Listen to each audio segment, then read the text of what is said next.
Meu nome é Davi Rodrigues Casais, filho de Celina dos Rodrigues e Oswaldo Rodrigues Casais. Nasci em Cachoeira, em dia 23 de outubro de 1900 e... Dá pra tirar, né? Eu nasci em 23 de outubro de 1968, justamente na Rua dos Artistas, né? Ou na rua onde faz o círculo de todos os artistas no período de 1800. Mas sou artista, né? Convivi com minha vida na Cachoeira, na infância. Então faço artes plásticas, faço xilogravura, mexo com turismo, sou guia e, além disso tudo, participo de algumas entidades. Eu sou membro da Ordem Terceira do Carmo, sou ligado a um terreiro de candomblé, fui ex-presidente da Lira Siciliana, Filarmônica, uma das primeiras na Bahia, e sou um ativista cultural.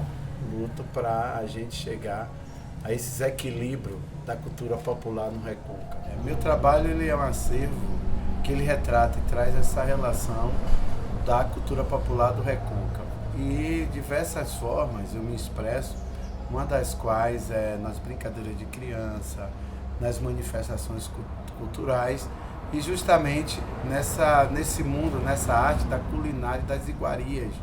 Então é isso que também nos fortalece, justamente para o nosso alimento, para o nosso convívio de estar de barriga cheia, como nós somos muito ativos no Recôncavo.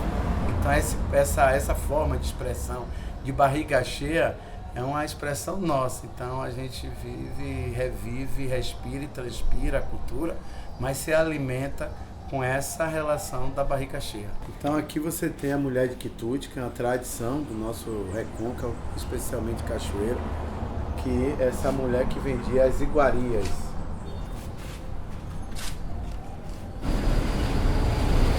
Aqui nós temos a fufuca, né?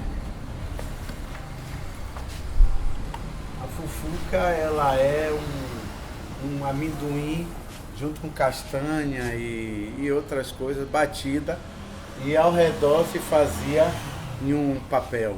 A mulher de quitute é uma tradição, porque ela vendia no seu tabuleiro todo tipo de iguarias. Ela não se tradicionalizava em um estilo único, como a acarajé ou jabará.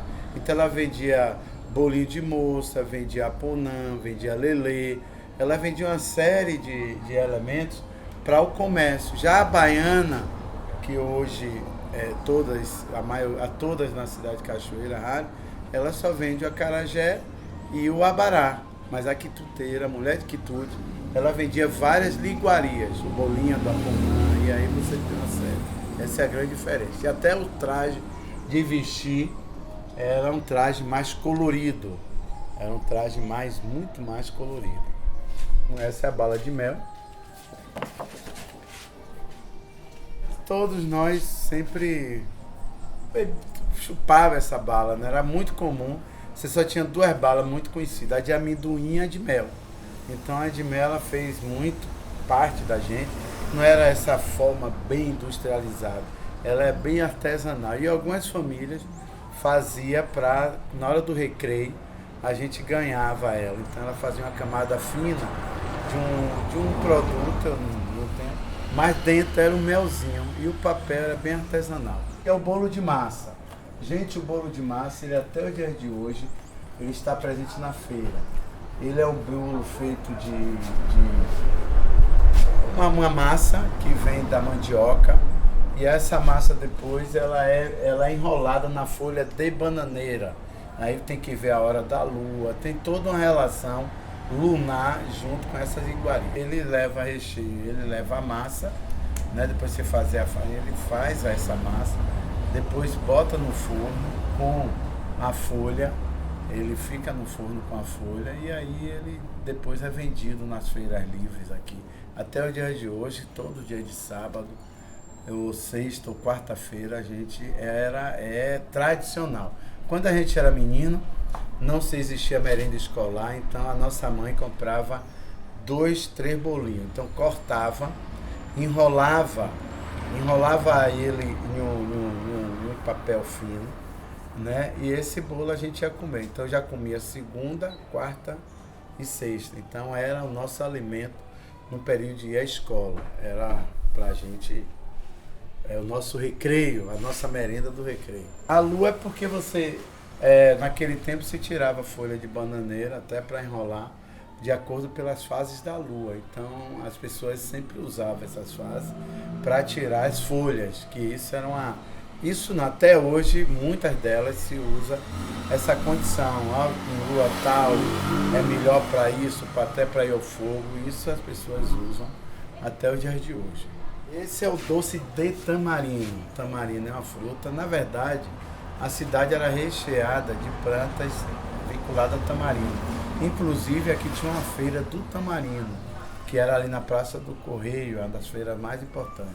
Então, os terreiros de candomblés, eles também se usou muito dessa árvore, porque a presença dela é uma árvore importante para esse ciclo. Então, as pessoas usavam muito tamarino para fazer doce, para fazer várias iguarias. Mas as que a gente mais gostava, porque as portas de Cachoeiro, as nossas portas nas ruas do Recôncavo, geralmente as pessoas vendiam em um pequeno pote com a colher. Então as pessoas tiravam essa colher, era 3 ou 4 colheres, custava 10 cruzeiros. Aí a gente botava em um saco, não tinha esses copos descartáveis, então era na folha de bananeira. E a gente jogava isso na folha de bananeira e se lambozava.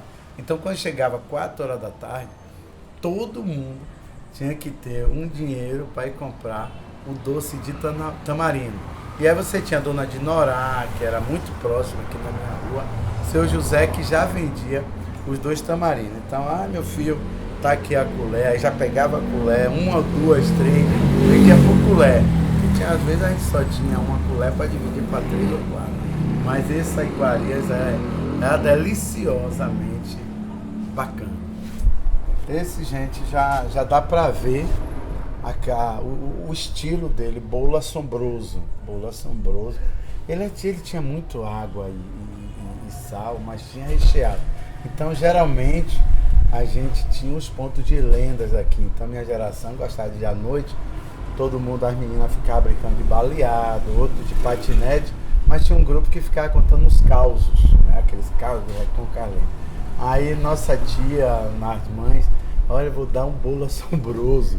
Isso era para rechear. Então, a gente já tinha um certo medo da lenda e depois recebia a substância, comia a assombração. Então, bolo assombroso é uma coisa que até o dia de hoje, quando tem tempo, minha velhinha lá faz. Hoje tem um bolinho assombroso, é pequenininho, ainda naquelas pequenas estruturas que se tinha de alumínio pequeno.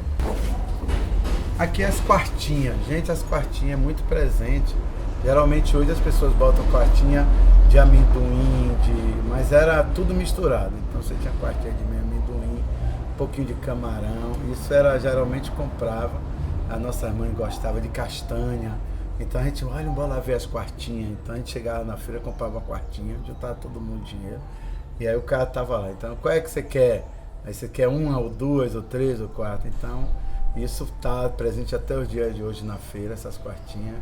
E que era, na verdade, para a gente se alimentar, para fazer nossas brincadeiras. Então, comia quartinha, olha, comia amendoim, tô ativo, talvez as pessoas não saibam, mas a gente comia amendoim para correr, para nadar, para pular, jogar bola. Então, amendoim também ele teve essa determinação na infância. Ó, tô achando você devagar, vai comer amendoim que você vai ficar ligeiro. Então, essas coisas sempre fizeram parte da nossa infância nas iguarias. Aqui é a taboca. Gente, a taboca até os dias de hoje é presente. Geralmente a gente não tinha presença muito masculina. Geralmente é a mulher com a lata nas costas e um triângulo que anunciava. Então, a gente que são de famílias que não tinham uma certa quantia, a gente passava, ela gritava, taboca, eu digo, taboca.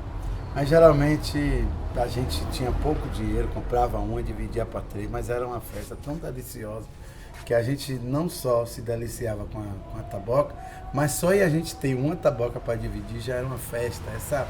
Essa falta que se falta hoje, que a gente vê que todo mundo tem muito, mas a gente tinha uma taboca a gente alimentava 5, 6 pessoas. Então a taboca ela fez muito parte, e até os dias de hoje o taboqueiro passa, e eu nessa idade, quando eu vejo um taboqueiro, eu vejo uma taboqueira, a primeira coisa que eu faço é pegar e comprar essa iguaria que fez tanto e que faz tanto parte do nosso Recôncavo.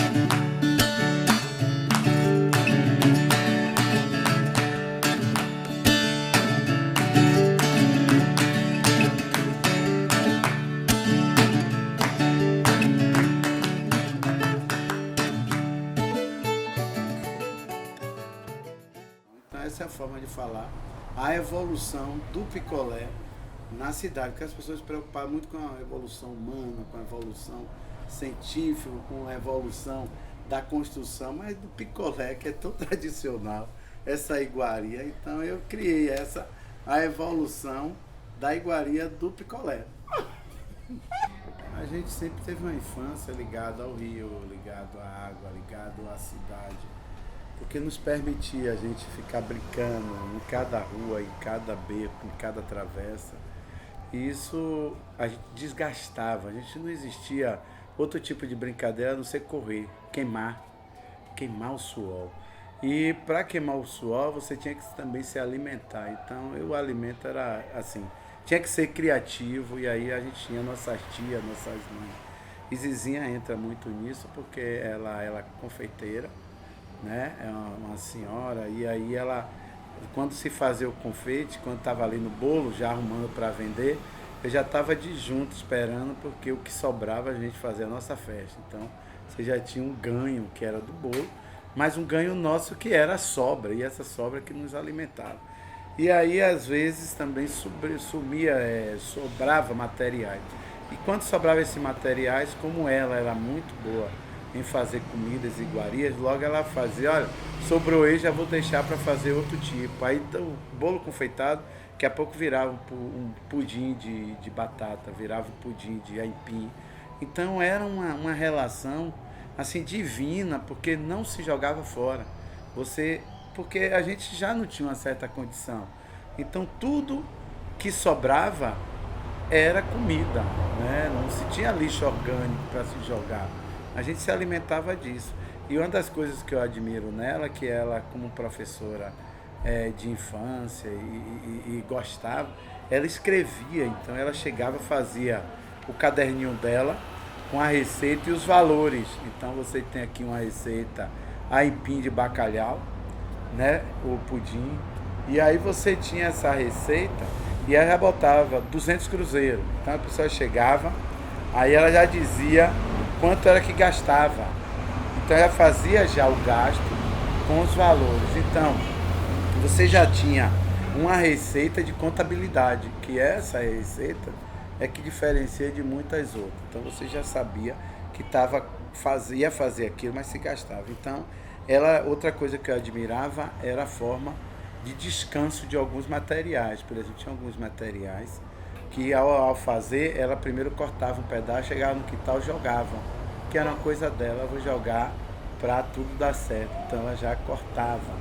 Então eu me recordo que em algumas frutas que entravam, ela cortava e dizia assim, deixa eu lá dar o jabacá, o cágado. Aí o cágado já comia o primeiro pedaço. Por quê? Porque era uma forma de dizer assim, ó, primeiro eu estou dando um pedacinho. Estou dispensando para a natureza, para depois materializar ela nesse espírito. Para você construir essas iguarias, essas comidas, nossa, ela tinha sempre um bem-querer. No que a gente fala de um bem-querer, primeiro o querer de comer, mas o bem de a gente dar aquele pedaço daquele bem para uma parte da natureza, dar uma parte para o animal. Então, esse conteúdo a gente foi educado para isso. Por isso hoje a gente tem esse sentido de respeitar os animais, de respeitar o ambiente, justamente pela simples ação, pela simples manifestação dessas mulheres confeiteiras do nosso Recôncavo. Então você tem várias receitas, as massas de aipim, você tem aqui a massa de batata, para ensopar de batata, e você tem as sobremesas. Então é muito rico. Ela escrevia isso com. Além de escrever, ela criava essas relações de valores, que eu acho isso, assim, que era a forma dela de ter o valor. Então aqui você vê 180 cruzeiros, 140 pão doce, aí ela já tinha tudo discriminadamente. Então ela tinha as deliciosas, isso era bom, bom bacana. E aí você tem uma série de receitas e os cronogramas que ela fazia, só ela entendia onde é que botava, quanto tipo de colher, o bolo pio, isso aí a gente gostava. Então, biscoito japonês, aí você vê que ela tinha essa relação dos valores. Então, esse caderno, aqui já a tabela de preço. Então, quando a pessoa queria detalhadamente, não, é 85, aí ela já fazia, para uma grande festa, ela já falava, aí você tinha tudo. E aqui naquele tempo, você vê que até se usa.